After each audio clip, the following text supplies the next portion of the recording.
Good evening, everybody. I hope you can hear me loud and clear because tonight I've gone with a slightly different setup. I know we had some audio issues last night, so many apologies for those. Hopefully we won't have any of that tonight because tonight we've got the full camera, we've got the full mic that I use for all my YouTube videos. The final piece of kit arrived in the post today, so this is a bit of a live on-the-fly test run of it, so let me know if you have any issues and I'll try and sort those out, but hopefully we're all good. Plus I'm able to use the OBS software to put up a little sting in the beginning like that, so hopefully we've got up the production values a little bit tonight. Anyway, I've been reading through your comments already, those of you that have put them into the chat, and someone's saying it's echoey. Oh, okay, sorry about that. Hold on, let me see if I can do something about that. Loads of reverb. Let me turn that down. Is that better for you? Your chat is like, oh goodness me, have I still got no audio? Let me turn that up. Right, let's try that. I've turned myself up a little bit more. So I'm sorry, you guys are probably messing about with your audio and your volume controls and all sorts, sorry. So, Netherlands, USA, Germany, I haven't seen many from Germany, Michigan, USA, lots of people from the USA, and there have been all week, and tonight, as I say, I want to talk about this proposed Miami Grand Prix.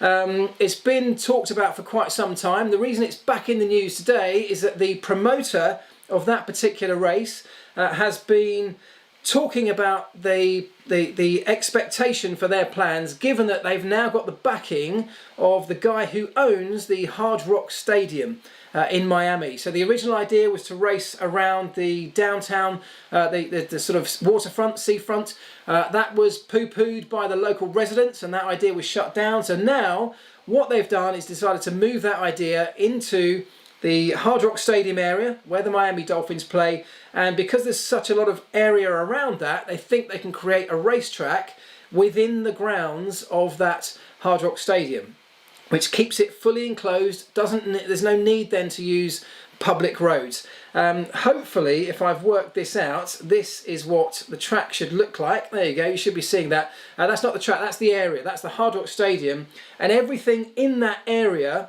is owned by the Hard Rock Stadium owners, and therefore they reckon they can construct a racetrack within the grounds of that without the need to go onto public roads, as I say.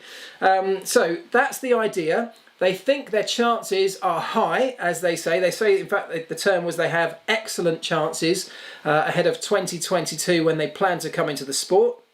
What I want to know is, do you think it's going to happen? I'll go into the poll that we ran earlier on YouTube today and show you the results of that. But what do you think? I mean, it's one of those things that feels like it's been forever on the brink, but never quite going to get there. But now they seem quite confident. What do you think? No to flat parking lot circuits, says Jan Tastea. Russia's bad enough. We don't need another one. Fair point.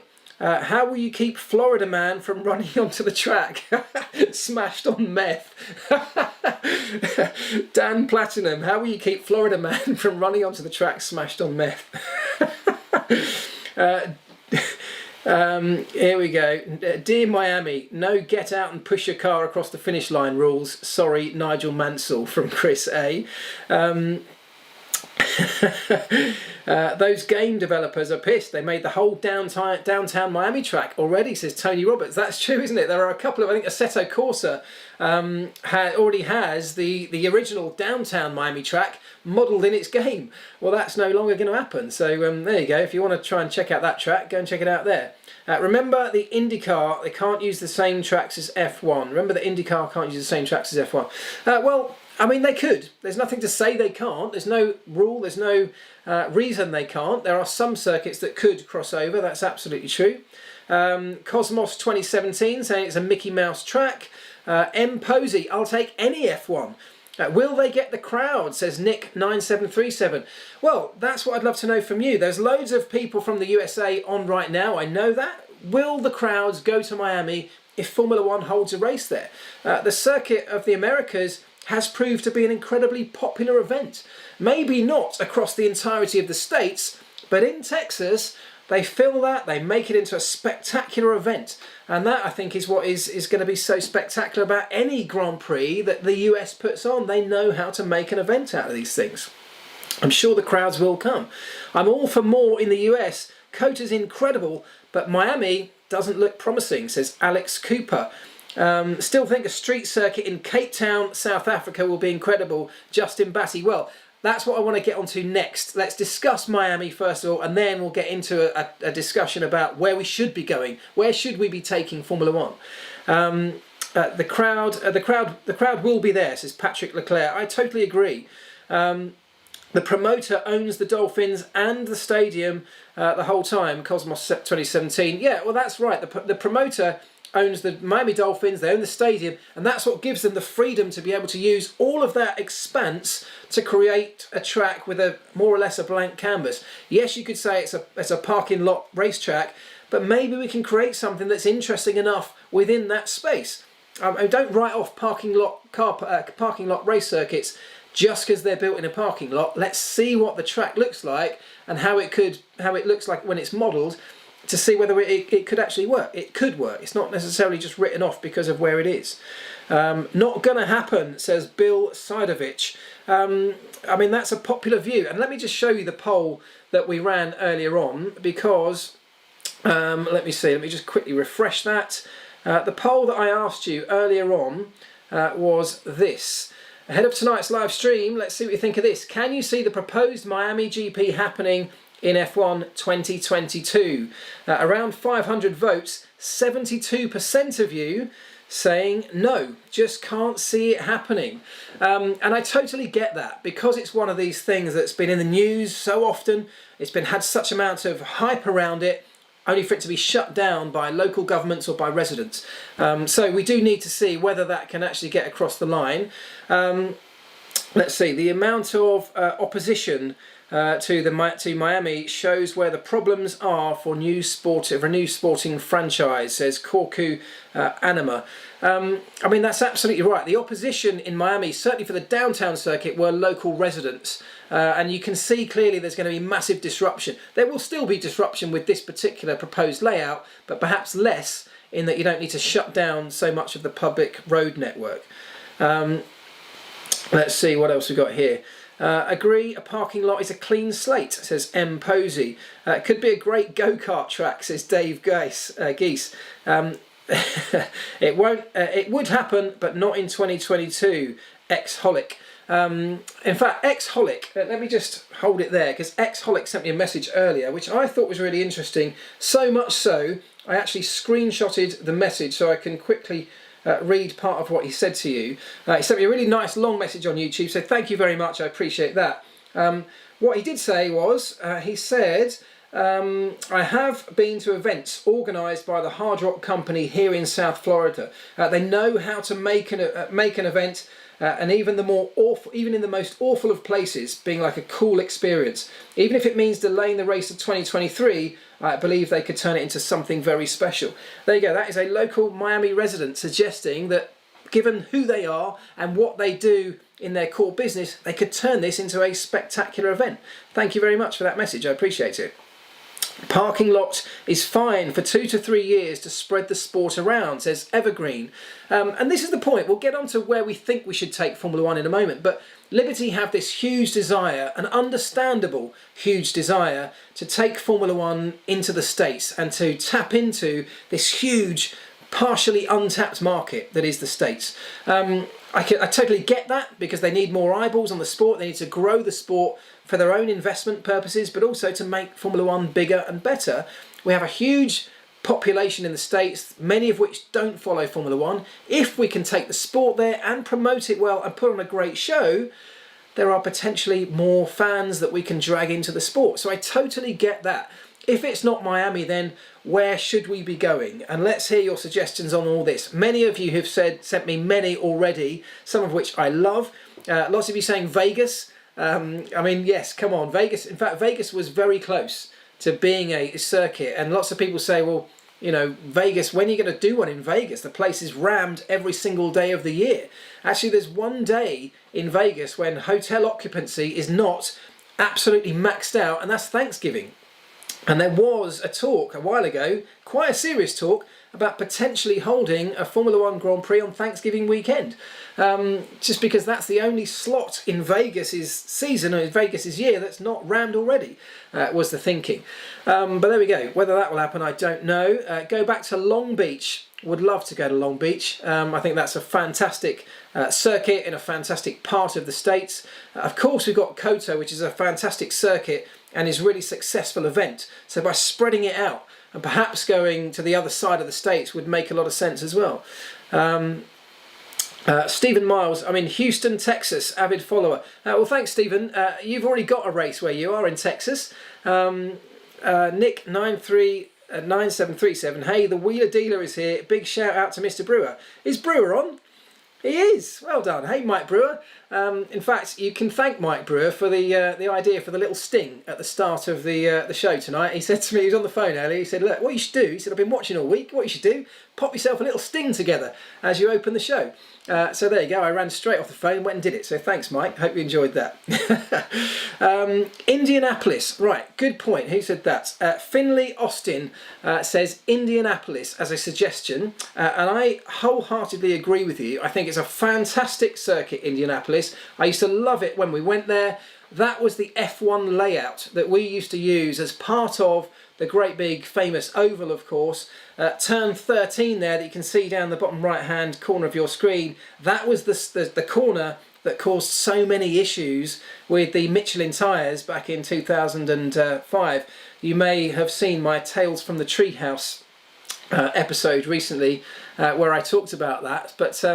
But aside from that, and of course that was a Michelin problem, not a circuit problem, that was a fantastic circuit. It was a fantastic event and I genuinely loved it and I would love to go back. The problem we have is what happened last time we were there. Of course, the circuit's now under new ownership and Roger Penske, I believe, has a strong desire to grow his brand, to grow what he's just invested heavily in, and Formula One coming back there could be a great way to do that. Really good shout there from Finley Austin. Laguna Seca. Also a great circuit. I'm not sure if it's F1 suited. You let me know. I don't know so much of these American circuits as well as many of you guys, so let me know. Donington Park says Summer Farm Estates. Now Donington Park right here in the UK was one that nearly got the race, didn't it? When Silverstone was talking about pulling out of the contract, Donington originally signed a preliminary deal to hold a race. Another great circuit at the other end of the country for me. Carolina, Indianapolis will be great. Laguna Seca's a great shout, says Ren T.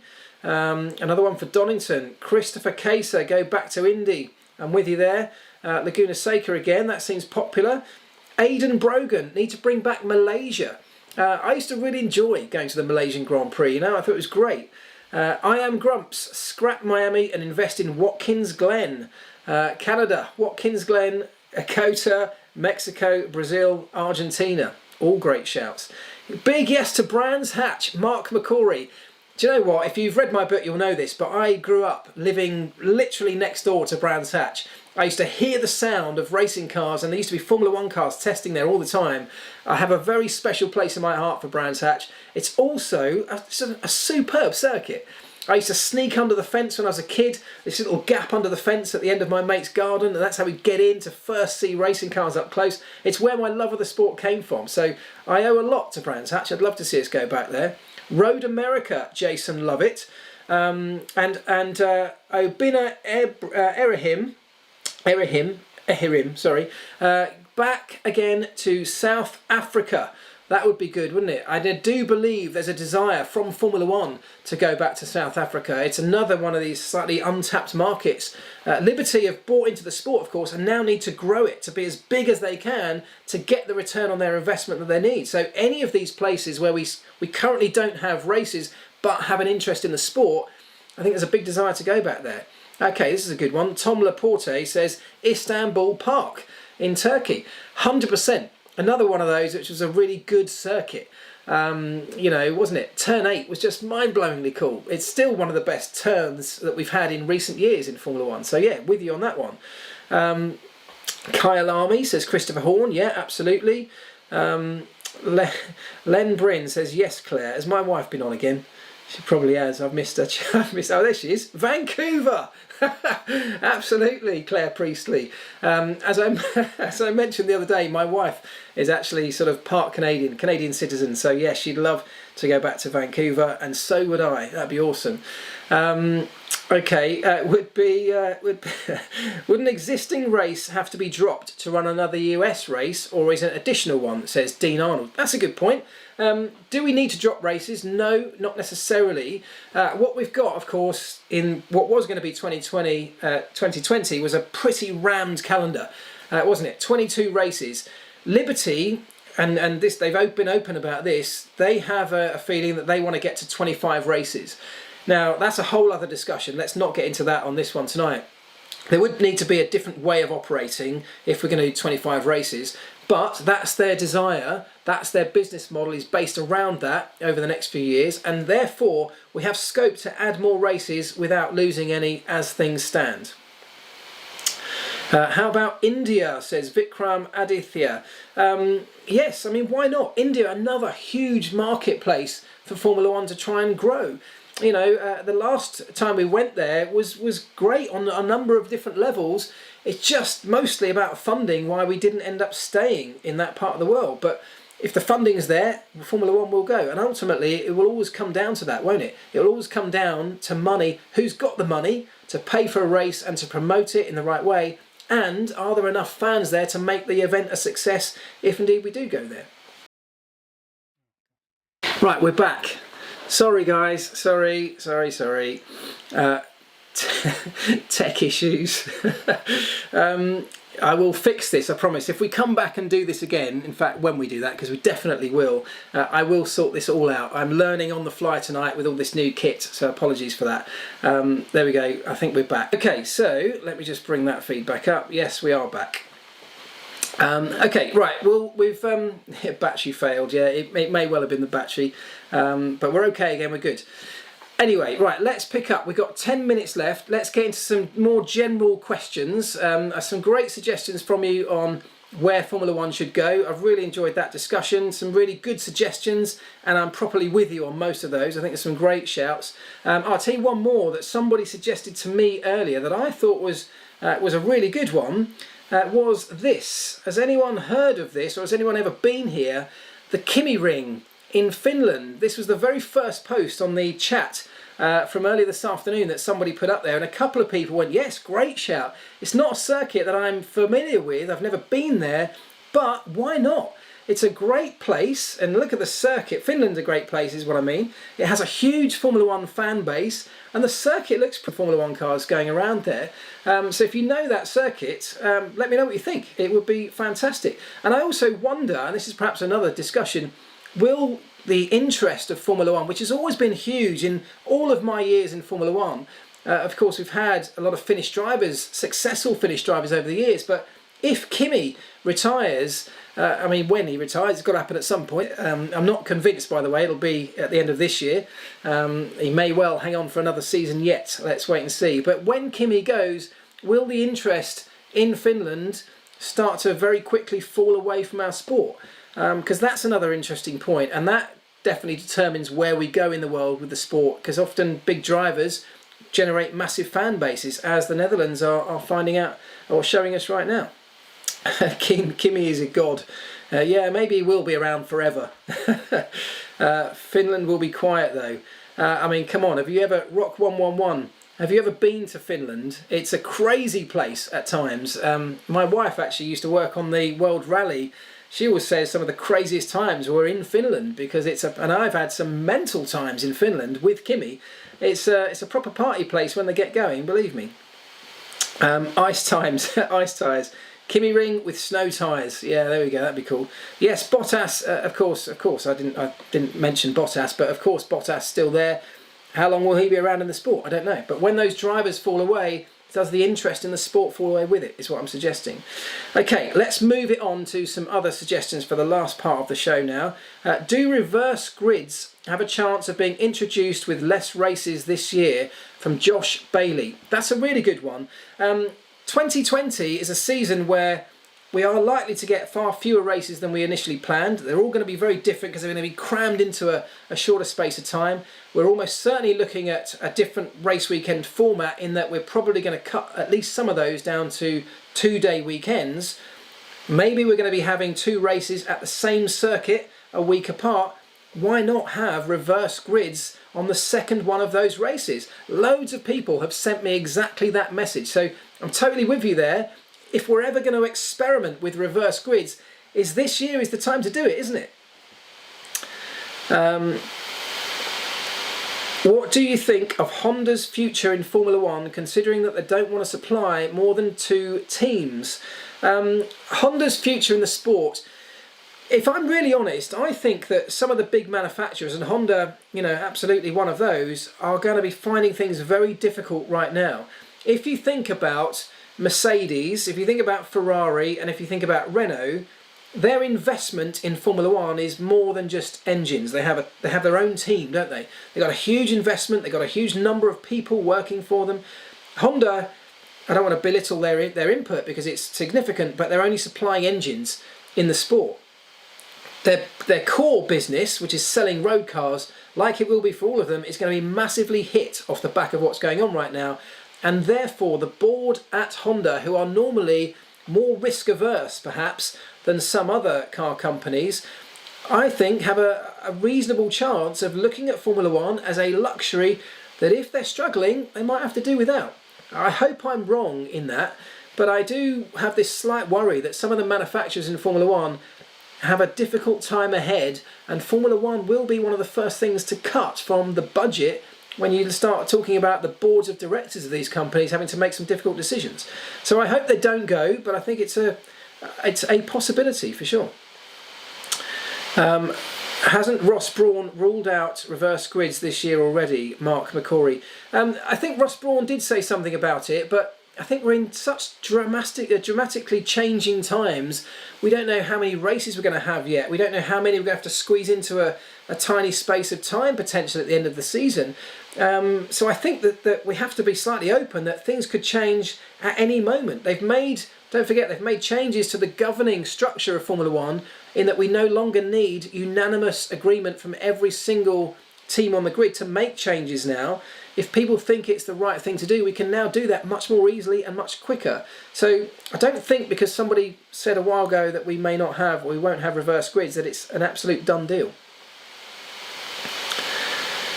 Do an hour live chat. Yeah, I mean, look, I'm going to run a poll, actually. We'll talk about this quickly before I go at the end, but I'm going to run a poll to give you some options and decide what we should do with this live thing, because I'm enjoying it. I'll definitely do it again, but I'll come back to that in a moment. Remember what happened when the recession happened in 2008?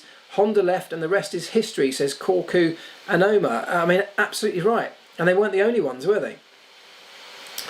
Monza is meant to be the 5th of September now, says Will Bennett. Yeah, they tweeted last night. I retweeted it. Many of you may have seen that. They tweeted a date. Save the date. 5th of September for Monza, if you want to plug that into your provisional calendars. Although it seems very difficult to be nailing anything down too firmly at this point at all. Any thoughts? Here we go. Jean Cartier. Any thoughts on McLaren change from Renault to Merc engine? Yeah, let's talk about that quickly. They are, as you know, still changing at the end of 2020, whether we turn a wheel or not. They're changing to Mercedes engines for 2021. Now, Formula One have said we've got to keep this year's car and carry it over to 2021 because they want everyone to save costs. So the chassis is one of those elements that's supposed to be frozen, and you can't develop that, has to run into 2021. But they are going to give dispensation to McLaren to make the necessary changes they have to make to be able to get the Mercedes engine installed properly. There should be minimal changes. They're going to be very strict about what they can change, so that they're not looking for aero or performance improvements with the changes they make. Should only be practicality changes. But whilst they'll see an improvement, I'm sure, from the Mercedes engine next year, they will be slightly compromised because that car and that chassis wasn't designed to be integrated with that Merc engine, and it does make a difference. Mercedes themselves have been so successful because they were able to integrate the power unit and the chassis so well together. and McLaren won't have that opportunity next year. So they'll be compromised, although I still think they'll see an improvement from what they've got now with the Renault.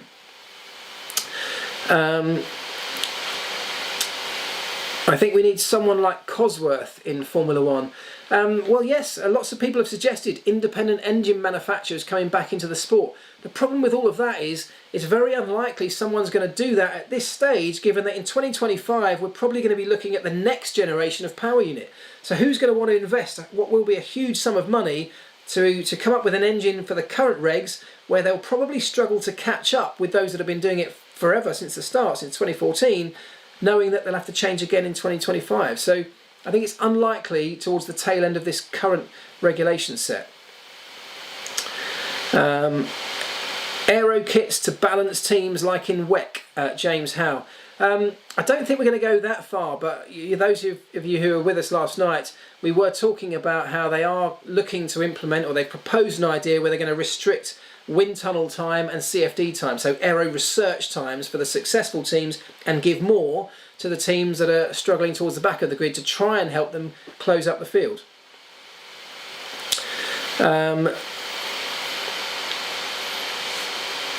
Is it possible to see a Vettel-Sainz swap now that Mercedes have Marc power? Well, the whole driver debate is going to be quite an interesting one, isn't it? It's kind of hinging on Vettel. Vettel is the sort of kingpin in all of this right now because he's in a prime seat. Personally, I think he's going to stay at Ferrari. I think the 2-year deal that he's reportedly been offered, I think will be tempting to him. Yes, it's on a reduced salary by all accounts, but as he said, money's not the most important thing, and he's in a prime seat. He'll have an opportunity to challenge for wins, maybe a world title. Will he have that when he goes to, if he went to McLaren? Probably not. Certainly not in the beginning. However, Sainz, I think, would make a great fit at Ferrari if he did go the other way.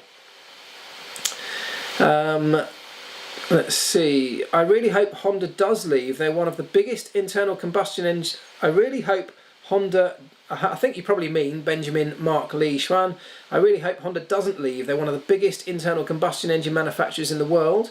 Ballast and reverse grids is for BTC. F1 doesn't need it, says Summer Farmer States. I don't think we're going to get ballast in Formula 1. I really can't see the teams agreeing to that. I don't like it personally either. Reverse grids, though, I do think could be interesting. Will Bennett, Vettel will stay till 2021. I think he'll stay till 2022 because he's going to want to see the next generation of Formula 1 cars coming in. I don't think he'll be able to pass up that opportunity. Cosworth already made a hybrid engine though, didn't they, if I remember correctly? I think Cosworth definitely did some research with a view to potentially coming back into Formula 1, but it was very preliminary research. And then when the restrictions, or when they saw the regulations, it became financially prohibitive for them to do that. So I think they've still got to pretty much start from scratch if they wanted to enter now. Also, things have moved on since the beginning. Since 2014, things have moved on quite a lot in that area. Tony Roberts, so I think he's answering someone else's question, which I didn't see, but this is interesting itself. I think there's already been quite a lot of research by Pirelli at Zandvoort. It's 9:30 again. How does this keep happening? Let's talk about Zandvoort and tyres. What a shame, first of all, that we're not looking likely to see the big orange party at Zandvoort this year. I, for one, was really hoping to be there. I was really hoping to see it. It's an amazing place, and it would have been an incredible atmosphere. It just won't be the same if we have to run a race there without fans, and I know the organisers are of the same opinion. If Liberty are willing to pay all the costs and fees, I think they'll do it to help Formula 1, but it won't be the same. And I think part of me would love to see it hang on until 2021 and just get the real big introduction that Zandvoort probably deserves, with a packed set of fans wearing orange all the way around the edge outside. To answer that point there, Pirelli have indeed done a lot of work with Zandvoort, albeit digital modelled work mostly at this stage. They think that they have some tyres. In fact, they've run some tyres, some Pirelli Zandvoort specific tyres, haven't they, to cope with the banked corners in a practice session in testing. So they have some research on that. I think they'll be absolutely fine. They have plenty of understanding, plenty of data, plenty of knowledge about the place. I don't think it's going to be a massive issue. Right, Claire Priestley, beer o'clock again. That's my alarm. Claire, beer o'clock. You're right, darling. I'll be through shortly. Go and get one out of the fridge. Right, listen, let's wrap this up because, as I said last night, we could definitely go all night with all this stuff. I've really enjoyed this week. Genuinely I have. So I just want to say a huge thank you to all of you that have kept coming back.